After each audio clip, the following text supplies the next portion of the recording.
आज हम लोग बात करने जा रहे हैं इमाम ज़मान इस्लाम के ज़हूर के मुताल्लिक़ और अर्थक्वेक की क्या सिग्निफिकेंस है, क्या फॉर्मेशन है, क्या इंपॉर्टेंस है कि ज़हूर मेहदी से पहले अर्थक्वेक का आना किस तरीके से पेश आएगा। रवायत मासूम से ये बात साबित है। और एक बोनस बात बताने जा रहा हूँ इस वीडियो के अंदर, इन सब पे बात करने जा रहे हैं। इंपॉर्टेंट वीडियो है, आप ये देख रहे हैं। आज हम लोग देखो सामने पर्दा उठा कर आ गए हैदर, अली का जो अली है वो मेहदी जो वली है, जो अव्वल आखिरी है उसी की खुसरवी है, वो है ज़हरा का दिलबर। बात का आगाज़ करते हैं। आज हम बात करने जा रहे हैं अर्थक्वेक के मुताल्लिक़। जो ज़हूर क़ाइम आले मोहम्मद है, इमाम ज़मान इस्लाम है, इमाम मेहदी इस्लाम है, ये अपना ज़हरा है, अब्बासादह है, उससे पहले कुछ इंपॉर्टेंट बातें, कुछ इंपॉर्टेंट साइन, कुछ इंपॉर्टेंट अलामात जो है वो कसरत के साथ रवायतों में आई जो कि आले मोहम्मद ने बयान की है। मैं अगर आपको बताऊं तो अनकरीब 28,000 के अनकरीब जो रवायात है वो क़ाइम आले मोहम्मद के रिलेशन में आले मोहम्मद ने बयान की। तो आप जान लें कि कितना इंपॉर्टेंट बातें हैं जो कि आप शायद नहीं जानते या हम नहीं जानते, क्योंकि वो किताबों में दर्ज है, लेकिन हम कभी इतना कष्ट नहीं लेते, इतना हम लोग कभी पेन नहीं लेते कि उन किताबों को खोलें और पढ़ें और क़ाइम आले मोहम्मद के बारे में और जुस्तजू से जाने कि आखिर क्या क्या चीज़ें हैं जो पेश आएंगी, तब मेरे मौला का जो ज़हूर है वो हो जाएगा। लेकिन चले आज हम बात करते हैं कि इमाम मोहम्मद बाक़र इस्लाम पाँचवीं हुज्जत खुदा क्या फरमाती है ज़हूर के रिलेशन में। तो इमाम मोहम्मद बाक़र इस्लाम फरमाते हैं कि हमारा कायम जो है वो मैनिफेस्ट तब तक नहीं करेगा जब तक नहीं आएगा ज़हूर, वो तब तक नहीं फरमाएगा जब तक कि जो बहुत ज़्यादा ओवर शैडोज ऑफ रेन है, यानी कि बहुत ज़्यादा तवातुर के साथ, बहुत ज़्यादा कसरत के साथ जो बारिश है वो पूरी दुनिया में नहीं होगी। यानी कि बारिश बहुत ज़्यादा, यानी कि जो वाटर है, जो पानी है, जो वाटर बॉडीज़ हैं वो बहुत ज़्यादा फैल जाएंगी पूरी दुनिया में अवामुन नास के लेवल पे। ये जो है ये पहला जुमला रवायत का। मौला आगे फरमाते हैं और बहुत ज़्यादा कसरत के साथ, बहुत जल्दी बहुत ज़्यादा आप कह सकते हैं रेपिटेशन और तकरार के साथ जो अर्थक्वेक्स हैं वो बहुत तेज़ी से पूरी दुनिया में आएंगे और लोगों की जो ज़िंदगी है वो जहन्नम और मुश्किल बना देंगे, टर्मोइल क्रिएट कर देंगे। ये जो है ये अगली जुमला है और इस पर हम लोग बात करेंगे अभी कि किस तरीके से पेश आ रहा है, लेकिन अभी आप सिर्फ रवायत सुने। और मौला आगे फरमाते हैं जो एपिडेमिक्स है वो बहुत ज़्यादा फैल जाएगा। आप इसमें तो कोई एक्सप्लेनेशन और वजाहत की ज़रूरत नहीं है कि आप जानते हैं कि कोविड और उसके पोस्ट कोविड क्या क्या चीज़ें हो रही हैं, मंकी पॉक्स का आना और भी चाइना में कुछ वायरसेस और पूरी दुनिया के लेवल पे कुछ वायरसेस जो है वो निकल के आ रहे हैं सामने, जो कि बहुत ज़्यादा सीवियर और एंटाइसिव है। आगे मौला फरमाते हैं कि जो जंगें हैं वो बहुत ज़्यादा खून खराबी वाली पेश आएंगी अरब के अंदर ही, यानी कि जो अरब लोग हैं, जो अरेबिया है, सऊदी अरेबिया, जो हिजाज मुक़द्दस के नाम से जाना जाता था, लेकिन फिलहाल आले सऊद के बाद उसको सऊदी अरेबिया डिक्लेयर कर दिया। तो उसके अंदर ही अंदर जो है वो इतनी ज़्यादा फ्यूरियस जंगें, इतनी फ्यूरियस जंगें होंगी कि बहुत ज़्यादा खून खराबा और बहुत कत्लो गारत किया जाएगा, अपने अंदर ही वो लोग लड़ना शुरू कर देंगे। और मौला आगे फरमाते हैं कि जो रिलीजन है, जो मज़हब है, जो दीन है आपका, वो कमज़ोर हो जाएगा।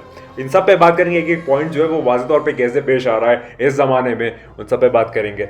और फिर मौला फरमाते हैं कि जो जनरल कंडीशन जो सोसाइटी की, यानी कि जो समाज है जिसमें हम लोग रहते हैं, वो बहुत ज़्यादा एक ऐसी हो जाएगी कि जिसका कोई एक पर्टिकुलर डायरेक्शन नहीं होगा। लोग जो है वो समझ नहीं पा रहे होंगे, सूरत हाल जान नहीं पा रहे होंगे कि कैसे क्या चीज़ें हो रही हैं। वो मतलब गफलत में पड़े हुए होंगे, सो रहे होंगे, उनको कुछ एहसास ही नहीं हो रहा कि ये सारी चीज़ें जो है ये मौला के रास्ते हमवार करने के लिए हो रही है, और लोग हैं वो सारे गफलत में पड़े हुए हैं। मतलब वो समझ ही नहीं पाएंगे कि आखिर ये क्यों कर हो रहा है, किस लिए हो रहा है, इसका क्या सिग्निफिकेंस है, इसका क्या आउटकास्टिंग होगी, इसकी क्या रिजल्ट आएगा, वो लोग समझ नहीं पाएंगे। और हर रात और हर दिन जो है लोग डरे हुए होंगे अपनी मौतों से, यानी कि लोग सुबह हो रही है फिर शाम हो रही है तो लोग डरेंगे कि कहीं हमारी मौत ना हो जाए, उनको खौफ रहेगा कि उनकी जान का खतरा रहेगा। इस तरीके की इतनी ज़्यादा क्रिटिकल सिचुएशन जो है वो हो जाएगी और दिनों रात जो है वो मौतें देखेंगे, सुबह मौत देखेंगे, शाम को मौत देखेंगे, यानी कि बहुत ज़्यादा कसरत के साथ जो लोग हैं वो उस दुनिया से इंतकाल करके जाएंगे या फिर किसी और सूरत हाल में मरेंगे। ये जो है ये पूरे रवायत के जुमले हैं, वो बोनस वाली बात अभी करेंगे, लेकिन इस रवायत में थोड़ा सा सिग्निफिकेंस रोशनी डालते हैं कि आखिर इसमें मौला फरमाना क्या चाहते हैं और उसमें किस तरीके से हमारे ज़माने में चीज़ें मुकम्मल हो चुकी हैं या होने को है या हो गई हैं।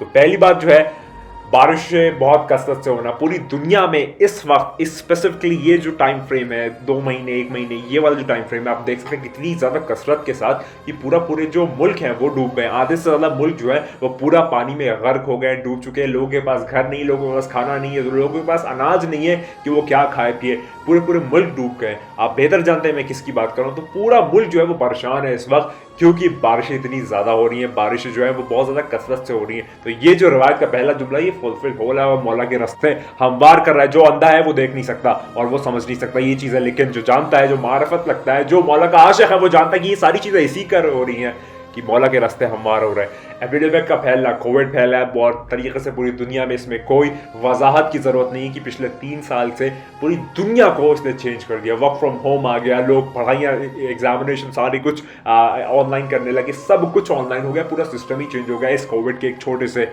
पैंडमिक से, जो कि छोटा आप कह सकते हैं लेकिन अपने आप में ये काफ़ी बड़ा था। तो ये वाली जो चीज़ है ये भी मुकम्मल हो गई है। मौला आगे फरमाते हैं कि अरब जो है वो आपस में अपना जंग व जदल में इन्वॉल्व हो जाएंगे और आपस में बहुत ज़्यादा खून खराबे इन्वॉल्व होंगे। वैसे तो ये बहुत ज़्यादा अक्सरियत या कसरत के साथ अभी नहीं हुआ है, लेकिन इसका स्टार्टिंग हो चुकी है। यानी कि जो मोहम्मद बिन सलमान है वो अपने जो कज़न्स हैं, अपने जो भाई बहन हैं, अपने जो और ख़ानदान के रिश्तेदार हैं उनको दबाता है ताकि वो अगला किंग बन जाए, किंग सलमान के बाद। और शायद अगर उसके जो और भाई हैं या फिर जो और रिश्तेदार हैं अगर वो रिवर्सल करते हैं, यानी कि वो जवाब देते हैं, वो रिवर्स एक्शन परफॉर्म करते हैं, तो फिर आपस में ही जंगें शुरू हो जाएंगी और काफ़ी ज़्यादा कत्ल गारत होगा। ये चीज़ तो आप एक्सपेक्ट कर सकते हैं कुछ वक्त में इंशाल्लाह होने को है।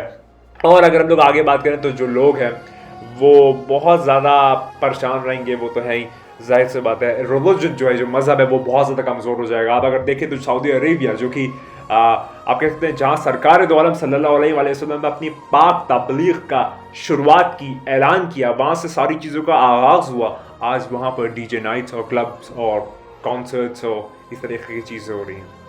आप सब जानते हैं ये सऊदी अरेबिया की सरजमीन है और यहाँ क्या हो रहा है। और उसके बाद मौला फरमाते हैं कि जो लोगों की सोसाइटी या लोगों के जो एक तौर तरीक़ा होगा वो बहुत ज़्यादा अजीब हो जाएगा, बहुत ज़्यादा वो फोकस नहीं कर पाएंगे, वो एक अलग ही डायरेक्शन में चले जाएंगे, वो समझ नहीं पाएंगे कि क्या हो रहा है। जबकि सब कुछ हो रहा होगा फिर भी उनको एहसास नहीं हो रहा होगा कि सारी चीज़ें मौला के रास्ते हमवार करने के लिए हो रही हैं। और एक और चीज़ है कि ये लोग जो है वो मौतें दिन और रात देखेंगे। आपने कोविड के पीरियड में देखा, पोस्ट कोविड देख रहे हैं, मंकी पॉक्स से देख रहे हैं, कैंसर बहुत ज़्यादा तब्दीली ला रहा है अपने आप में और बहुत ज़्यादा तेज़ हो रहा है। नए नए लोग, जवान लोग जो है वो हार्ट अटैक से मर रहे हैं। आप समझ रहे हैं इतनी ज़्यादा क्रिटिकल और इतनी ज़्यादा इंपॉर्टेंट कंडीशन इस ज़माने में पेश आ रही है, लेकिन लोग सो रहे हैं। कहते नहीं अभी ज़रूर दूर है, अभी तो ज़रूर नज़दीक दिखाई नहीं देता। बस वो कुछ तबका है जो कि मौला ने सेलेक्ट कर लिया था लॉकडाउन के पीरियड में, जिनसे वाबस्तगी मौला ने कायम कर ली थी, मौला ने अपनी तरफ खींच लिया था, मौला ने अटेंशन जो है वो ड्रॉ कर दी थी। बाकी सब के सब सो रहे हैं, ज़माना सो रहा है और ये सब चलती फिरती लाशें ये सो रहे हैं। ये आंखों के अंधे नहीं, दिल के अंधे हैं, कुरान में आया है जिक्र। तो ये वाली बातें हैं। तो ये जो रिवायत है ये अर्थक्वेक के रिजोल्यूशन में कितनी ज़्यादा तेज़ी के साथ आप देख सकते हैं। अर्थक्वेक जो है हर जगह पे आ रहा है, पूरी दुनिया के लेवल पे अर्थक्वेक आए जा रहा है। खासकर 1-2 महीनों में तो इतना ज़्यादा आ रहा है कि हर आप कह सकते हैं अगले और ये दूसरे दिन में एक न्यूज़ रहती है कि यहाँ पर अर्थक्वेक आ गया, चाहे वो कम रेक्टर स्केल का है लेकिन आता ज़रूर है। तो ये जो बहुत ज़्यादा रिपीटेशन और तकरार के साथ जो अर्थक्वेक का आना है ये मौला के रास्ते हमवार कर रहा है। सफ़र का महीने का आगाज़ हो चुका है, सारी रिवायतें जो है वो अपनी एक स्ट्रैटेजिक बिहेवियर की तरह चल रही है, एक अपना मैनर क्रिएट करके चल रही है, वो एक अलग पाथवे पे चल रही है जो कि इंशाल्लाह ज़हूर मौला से जाके मिल जाएगा। वक्त जो है वो चल नहीं रहा, वक्त उड़ रहा है और अपने मौला के कदम जाके चूमेगा। ये बहुत तेज़ी से बदल रहा है, बहुत तेज़ी से उस तरफ जा रहा है। तो ये वाली भी चीज़ें मुकम्मल हो रही है। मैंने लास्ट में कहा था कि आपको एक बोनस स्टेप, ये वाली रवायत तो मैंने कवर कर दी है कि अर्थक्वेक बहुत ज़्यादा तवातुर के साथ आ रहे हैं, बहुत ज़्यादा तेज़ी के साथ आ रहे हैं, बहुत ज़्यादा रेपुटेशन के साथ आ रहे हैं और पूरी आलमी सतह पे ये चीज़ें हो रही हैं। तो ये वाली रवायत आपको बताना चाह रहा था कि आप इसको भी लेके चले कि मौला के रास्ते हमवार हो रहे हैं। तैयार हो जाइए, इस बात पर एतबार हो जाइए, बार बार हो जाइए कि आपका और मेरा मौला कायम आले मोहम्मद यब्न ज़हरा यूसुफ ज़हरा नरगिस चाशमान अबा सौदह आने वाला है, वो आने वाला है, वो बहुत जल्द आने वाला है। और एक बोनस जो मैंने आपको पॉइंट बताया था वो बता देता हूँ कि इमाम मोहम्मद बाकर इस्लाम के फर्जंद इमाम जाफर सादिक इस्लाम फरमाते हैं कि ये थोड़ी सी अलग बात है और शायद कुछ लोगों को बुरी लग जाए, लेकिन मौला का फरमान है, साफ साफ वाज़ेह तौर पे बताऊंगा। मौला जाफर सादिक इस्लाम फरमाते हैं कि 12 सैयद यानी कि जो जनाब फातिमा ज़हरा सलामुल्लाह अलैहा की नस्ल से होंगे, वो 12 सैयद जो होंगे वो ज़हूर मेहदी से पहले मेहदी होने का दावा करेंगे। इस पर कोई एक्सप्लेनेशन या वाज़े एक्सपैंड नहीं करूँगा इसको, लेकिन सिर्फ इतना ही एक बोनस तौर पे कहूँगा कि मौला इमाम जाफर सादिक इस्लाम फरमाते हैं कि ज़हूर मेहदी से पहले 12 सैयद मेहदी होने का दावा करेंगे। इस फितने से बचना है तो कायम आले मोहम्मद से अपना रास्ता कायम कीजिए। और कभी भी अपने को गुरूर और घमंड बहुत ज़्यादा आलिम ना समझिए कि मैं बहुत जानता हूँ, मैंने बहुत किताबें पढ़ ली, मैं बहुत कुछ जानता हूँ, क्योंकि सिर्फ फ़कत आलिम मोहम्मद और आले मोहम्मद और बाकी सब के सब उनके चाहने वाले तालिब इल्म हैं। हम सब तालिब इल्म हैं और हमेशा तक रहेंगे। हम आलिम नहीं बन सकते, हम फ़कत जो है वो स्टूडेंट रहेंगे। चाहे हमारी ज़िंदगी ख़त्म हो जाए, मौत आ जाए, मौत के बाद भी हम तालिब इल्म ही रहेंगे। तो ये वाली बात आपको बताना था। और मैं समझता हूँ कि आपको अब खुशी महसूस हो रही होगी, वो आने वाला है, वो बहुत जल्द आने वाला है। चीज़ें मुकम्मल तौर पर पेश हो रही है। बहुत ज़्यादा कदीमी किताबों से मैं आपके लिए कोट्स ला रहा हूँ। ये बहुत पुरानी किताबें हैं जो कि बयान नहीं किया जाता पब्लिकली, लेकिन मैं फिर भी आपको वो सारी एक्सट्रैक्ट करके आपके सामने पेश खिदमत कर रहा हूँ ताकि आप लोग जान जाएँ, पहचान जाए कि वो आने वाला है, वो बहुत जल्द आने वाला है। याद रखिए, सही रास्ते पर आ जाइए, मौला से तवस्सुल कायम कीजिए, वरना आप अमन ना पा पाएंगे, चैन ना पा पाएंगे। इस दुनिया जिस तरह जा रही है अब थमेगी नहीं। हमेशा तरह की बात कहूँ जो मैं हमेशा कहता हूँ, तू नहीं है, बस वही है। खुदा को याद करो यार, खुदा को याद करो।